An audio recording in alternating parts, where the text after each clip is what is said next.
So as far as merits are concerned of two-stroke engine over the four-stroke engine, two-stroke engines are less bulky and occupies less floor area as compared to four-stroke engines. Two-stroke engines are less costlier as compared to four-stroke engines, and more power is developed in two-stroke engines as compared to four-stroke engines, because in two-stroke engine one revolution of crankshaft give one power stroke, which whereas in four-stroke engine two revolutions of the crankshaft is required to give the one power stroke. Thus,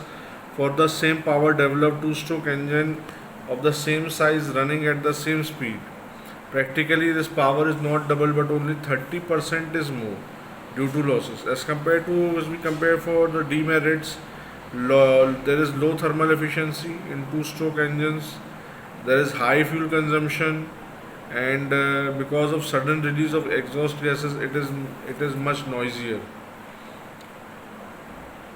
So if we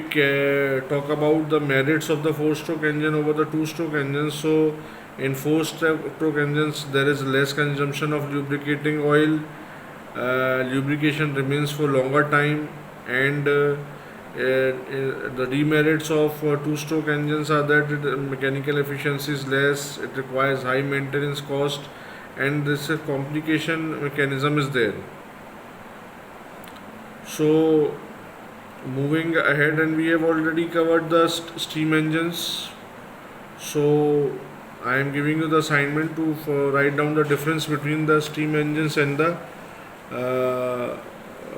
internal combustion engines, and there is one more assignment of I am giving to you, and then we will covering up the thermal derivation for the thermal efficiency, that is what is the role of D-slide valve in the steam engines. This is the question of Viva also. So you go through and on which cycle steam engines are based. So this was all the part that was left we haven't discussed in the classroom, and I think so